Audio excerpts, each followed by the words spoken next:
Me tendieron una trampa. Me despidieron, y así es como se jodieron a sí mismos en un divorcio, una sentencia de prisión, y un puñado de deportaciones.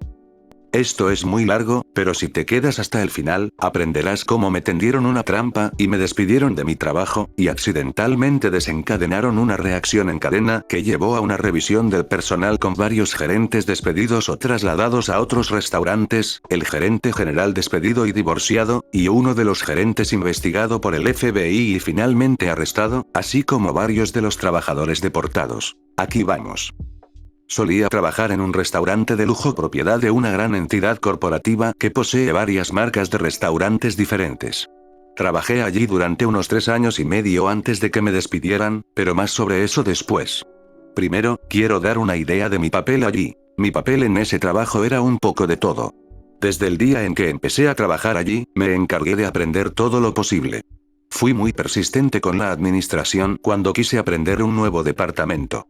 Había empezado como servidor, pero finalmente me había abierto camino en diferentes departamentos y puestos de trabajo, como el de carry out, alojamiento, barman, apoyo en el bar, banquetes, catering y entregas.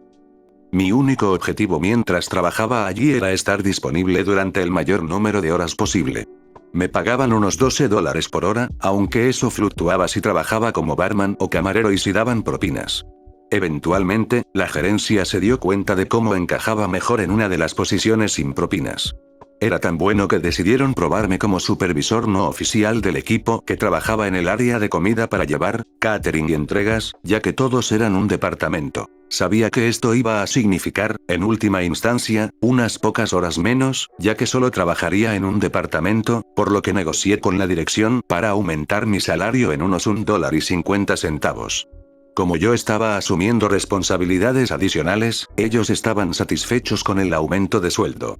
No intentaba conseguir tanto dinero como fuera posible, solo quería poder pagar mis cuentas y aún así tener un poco de dinero para divertirme.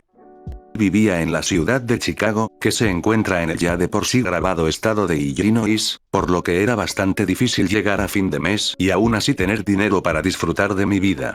Soy una persona de placeres simples y puedo disfrutar de las cosas por largos periodos de tiempo, así que no se necesitaba mucho dinero para ser feliz. Un videojuego podía mantener mi atención durante varios meses, a veces incluso años. Tenía una mascota de la familia que había traído a Chicago, así que eso contaba como un gasto extra. Poco después de comenzar en este puesto como supervisor no oficial, conseguí una novia, así que también salía más a menudo y gastaba dinero en ella. Con mi posición y un presupuesto inteligente, pude costear todo esto. El dinero no era un problema, pero la dirección tenía una alta tasa de rotación, por lo que los gerentes entrantes a menudo no sabían lo que implicaba el departamento o lo importante que eran las horas para los trabajadores de estos departamentos. Eventualmente, se observó que nuestro actual gerente general iba a ser despedido y reemplazado. Se suponía que el gerente general entrante sería una estrella de rock cuando se tratara de mejorar los restaurantes. Buscamos su nombre y lo encontramos como el primer resultado de búsqueda en Google. Pero la entrada no era una reseña brillante de su ética de trabajo o de su impecable habilidad para mejorar la forma en que un restaurante funciona, en realidad era una foto policial y un informe policial presentado por repetidos abusos domésticos. Esto es importante más tarde. Lo llamaremos Harvey. Poco después de que Harvey entrara y empezara a hacer cambios, uno de nuestros mejores gerentes presentó su renuncia. Ella se negó a trabajar con él, y como un maldito oráculo, nos dijo que esperáramos mucho acoso sexual, comentarios misóginos, y que él eventualmente llevara este lugar a la ruina. No mucho después de que ella se fuera, nuestro gerente general comenzó a reemplazar a nuestros actuales gerentes con gente escogida con la que había trabajado en el pasado. Eventualmente todos los gerentes menos uno fueron reemplazados. Ese gerente era el gerente de la cocina. Lo llamaremos Fredo. Fredo había estado allí desde que yo empecé a trabajar allí. Parecía ser una especie de camaleón, ya que sus valores y ética parecían cambiar dependiendo de quién era su jefe. Honestamente, aplaudo sus instintos de supervivencia, pero en última instancia lo veo como un chupamedias y un traidor. Harvey nunca reemplazó al gerente de nuestro departamento, así que nos fuimos sin mucha supervisión. A menos que me cuente como el supervisor, no teníamos constantemente a alguien respirando en el cuello sobre cómo se deben hacer las cosas. Nuestro departamento tenía algunos contratiempos aquí y allá, pero aún así funcionaba muy bien. Como no teníamos nuestro propio gerente, a menudo teníamos que llamar por radio para que un gerente nos ayudara en cosas que necesitaban una tarjeta de gerente para su aprobación. Fredo siempre era el que respondía a estas llamadas ya que la cocina estaba más cerca de nuestro departamento. Con el tiempo, el nuevo equipo de gerentes comenzó a ver a Fredo como el gerente de nuestro departamento también. Sin embargo, el equipo que trabajaba allí por horas todavía me veía como su supervisor. Esto significaba que cada vez que Fredo intentaba hacer cambios que finalmente nos perjudicarían, el equipo confiaba en mí para mitigar esos desastres o para negociar con Fredo para que nos dejara hacer nuestro trabajo de la forma en que ya habíamos demostrado que funcionaba muy bien. Durante varios meses, Fredo y yo chocábamos con las cabezas docenas de veces. Él y yo discutíamos constantemente sobre lo importante que eran las horas para los trabajadores de este departamento. Él tenía en su cabeza que deberíamos vivir de las propinas como servidores, pero como la mayoría de nuestros pedidos se llevaban a cabo, entraban a través de Glubub, y Glubub no da propinas. No teníamos muchas entregas en un día, y las propinas que recibíamos eran tal vez de $10 si teníamos suerte. Pero dividir $10 entre 4 no es mucho. Solo demostró que Fredo no tenía ni idea de lo que estaba hablando. Eventualmente tuvimos una reunión con nuestro Harvey, Fredo, y todos los trabajadores de este departamento. Se comercializó como una oportunidad para expresar todas nuestras quejas y preocupaciones con los cambios que querían hacer sin posibilidad de represalias. Así que los trabajadores hicieron exactamente eso. Hablaron de cómo Fredo intentaba recortar las horas, aunque no fuera nuestro actual gerente. Cuando se mencionó que intentaban contratar a alguien para que fuera el gerente, el equipo sugirió que yo me hiciera cargo ya que había estado supervisándolos y dirigiendo las cosas sin problemas durante los últimos meses. También fue a mí a quien la gerencia consultó al escribir los horarios, ya que tenía un entendimiento de los días en que algunos trabajadores podían y no podían trabajar dependiendo de sus horarios escolares o de la vida familiar. Pude ver en el momento en que se sugirió que Harvey y Fredo tomaron la decisión que había que deshacerse de mí. Aunque no lo dijeron, pude ver la mirada que se echaron el uno al otro, e instintivamente supe que mis días en este lugar estaban contados y que mi trabajo iba a ser conseguir el hacha de una forma u otra. Nos hicieron un montón de promesas sobre no reducir las horas.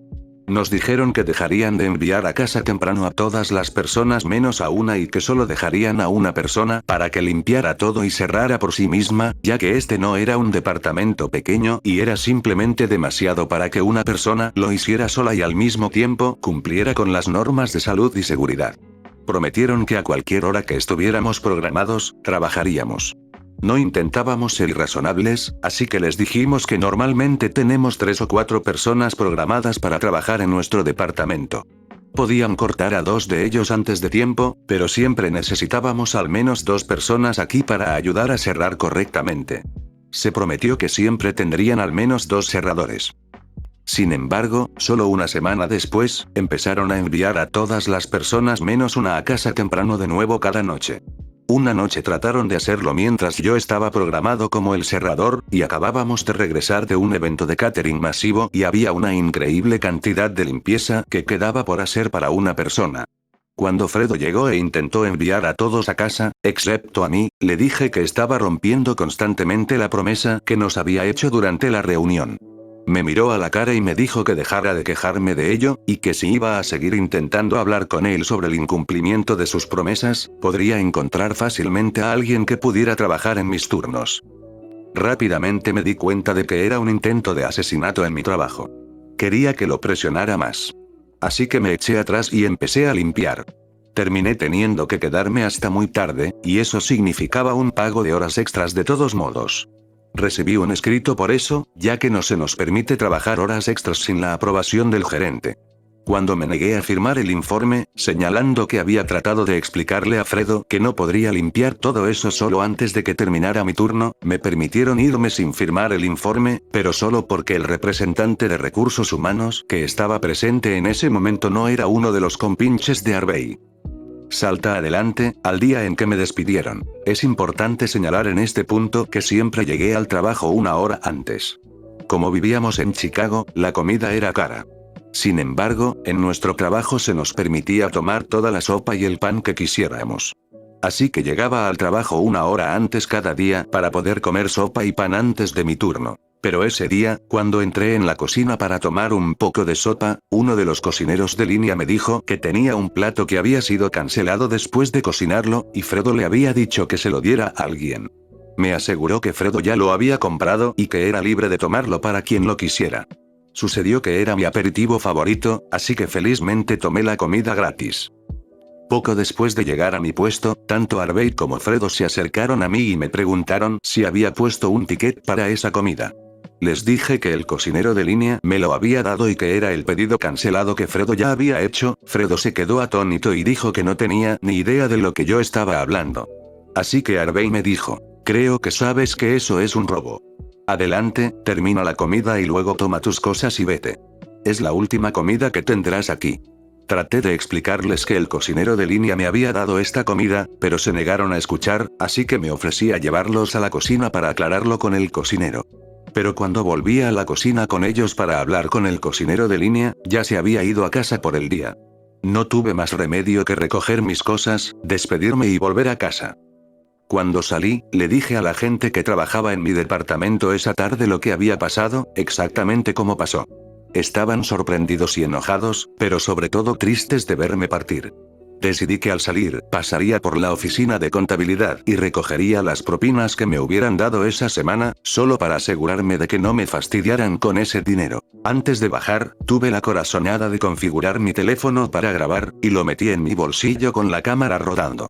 Aunque el vídeo estaba completamente negro porque estaba en mi bolsillo, me las arreglé para conseguir una grabación bastante apagada de las voces de Harvey y Fredo a través de la puerta, discutiendo cómo habían ido las cosas según lo planeado, y que habían estado tratando de deshacerse de mí desde la reunión con mi departamento. Llamé a la puerta y se callaron antes de abrirla. Me preguntaron qué hacía todavía allí y les pedí mis propinas. Recogieron lo que había en la caja fuerte para mí y me lo entregaron. A pesar de mi ira por lo que acababa de oír, decidí no quemar este puente todavía, porque tal vez podría quemarlo más tarde. Les ofrecí un apretón de manos a ambos gerentes, les agradecí la oportunidad de trabajar allí, y me fui, asegurándome de sacar mi teléfono del bolsillo y grabar la parte delantera del restaurante, con el cartel que muestra su nombre y logotipo. Trabajando en un restaurante, aprendes a cubrir siempre tu propio costado. Es cierto para la mayoría de los trabajos, pero algo me decía que necesitaría todo esto más tarde. Si me acusaban de robo, quería ser capaz de probar que no era verdad si alguna vez salía en futuras entrevistas de trabajo, que es exactamente lo que pasó y donde todo esto empezó a volverse nuclear. En el viaje en tren a casa, envié algunos mensajes e hice algunas publicaciones en algunos grupos locales en Facebook diciendo que acababa de ser despedido y que estaba buscando un trabajo lo más rápido posible.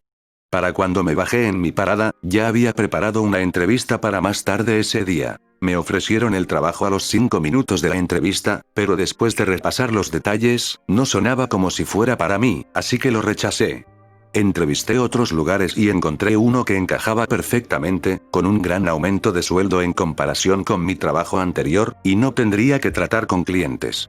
Era un trabajo de auditoría para una empresa de logística. Sin embargo, durante la entrevista con el gerente de este trabajo, mencionó que ya había llamado a mi anterior lugar de trabajo y hablado con el gerente general, Harvey.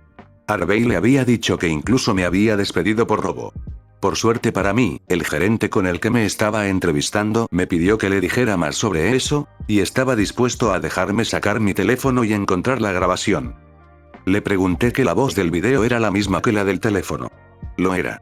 Eso fue suficiente confirmación para él de que yo no había hecho un video falso. Escuchó a los dos gerentes del video admitir que me habían tendido una trampa, y vio hasta el final cuando mostré el frente del restaurante, completo con el logo y el nombre. El gerente que me entrevistó, al que empezaremos a llamar Dean, me contrató inmediatamente y me pidió que le enviara la grabación. Y lo hice. Pensé que era el final de todo. Unos 7 meses más tarde, después de establecerse en este trabajo bastante bien, RRHH envió un correo electrónico de bienvenida a todos los nuevos miembros de nuestro equipo, que enumeraba todas las nuevas contrataciones, algunos datos sobre ellos, y tenía fotos de todos ellos. Enviaban esto cada vez que contrataban a una nueva ronda de personas. Uno de ellos, Thomas, era un antiguo compañero de trabajo que trabajaba conmigo en el restaurante. Habíamos trabajado juntos en el puesto de anfitrión, así que me alegré de ver a alguien que conocía y me gustaba venir al equipo. Busqué su escritorio y fui a saludarlo, y le pregunté por qué se fue del restaurante. No se había ido por voluntad propia. Había sido despedido porque la empresa estaba siendo investigada. Había empezado como un asunto relativamente pequeño. La empresa propietaria de la cadena de restaurantes había recibido un correo electrónico con un video adjunto. Mi video que había sido filmado desde el interior de mi bolsillo. Eso fue causa suficiente para que la empresa enviara a alguien a investigar internamente. Thomas estaba bastante sorprendido de que yo no hubiera escuchado nada al respecto, ya que había habido numerosos intentos de ponerse en contacto conmigo. Tan pronto como dijo eso, entré en el viejo correo electrónico que había usado cuando solicité el trabajo en el restaurante. Tenía al menos 2 docenas de correos electrónicos pidiéndome que viniera a discutir mi empleo y mi despido. Nunca respondí. Simplemente ya no me importaba lo suficiente. También había cambiado mi número desde entonces, así que no habían podido contactarme por teléfono. Thomas continuó explicando que antes de que la empresa enviara a alguien, Harvey y Fredo habían hablado con mi departamento y habían intentado ofrecerles a todos un pequeño aumento de sueldo para que la empresa se enterara de que yo era incompetente en mi trabajo y no estaba a la altura de mis obligaciones. El día que el auditor de la empresa apareció, hubo un pequeño éxodo de gente de mi antiguo departamento. Renunciaron en el acto, frente a la señora de la corporación, llamémosla Audrey, y se aseguraron de delatar a Harvey y Fredo antes de irse. Un strike para ambos. El segundo strike vino un par de días después de que Audrey mostrara a Harvey y Fredo la grabación que había iniciado todo esto. Lo negaron con vehemencia, pero no se equivocaron con la voz de Harvey. Es única. No solo eso, sino que el vídeo también recogió su voz y la mía cuando nos dimos la mano y nos despedimos amistosamente, algo de lo que ya se habían jactado ante Audrey, pensando que les hacía parecer mejor que pudiéramos separarnos en buenos términos. Este no fue el segundo strike. Eso llegó cuando estaba claro que necesitaban separarse, así que Audrey envió a Fredo a trabajar a otro restaurante de nuestra empresa matriz, y degradó temporalmente a Harvey a gerente. Esto los separó.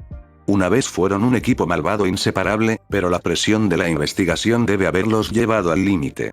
Terminaron peleándose, en Facebook, en un post público en la página de la compañía. El post había sido borrado desde entonces, pero Thomas lo explicó como lo siguiente. Fredo había sido fotografiado en el post de Facebook en la página del restaurante, y Harvey hizo un comentario agresivo pasivo sobre cómo Fredo no debería estar en la foto ya que había sido trasladado a otro restaurante por mala conducta. Fredo vio este comentario y dijo algo como al menos cuando la gente busca mi nombre en Google, no aparezco como el tipo que golpeó a su esposa. A lo que Harvey respondió, muy gracioso del tipo que está engañando a su esposa con la hermana de Janet. No es su nombre real, pero Janet fue la chica que nombraron para supervisar oficialmente mi antiguo departamento después de que me despidieran, la supervisora no oficial. Fredo responde a eso diciendo, como si no lo hubieras intentado con la mitad de las camareras. Todas tienen historias de que trataste de cogerlas. El post fue borrado, pero no antes de que lo viera Audrey la auditora.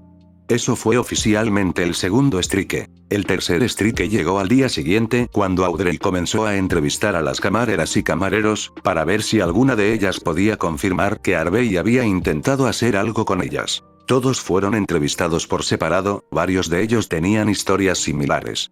Todas las chicas que confirmaron que Harvey había intentado algo con ellas dijeron que él se había ofrecido a ser su sugar daddy si enviaban desnudos o se quedaban después de cerrar para tontear con él. Harvey fue despedido.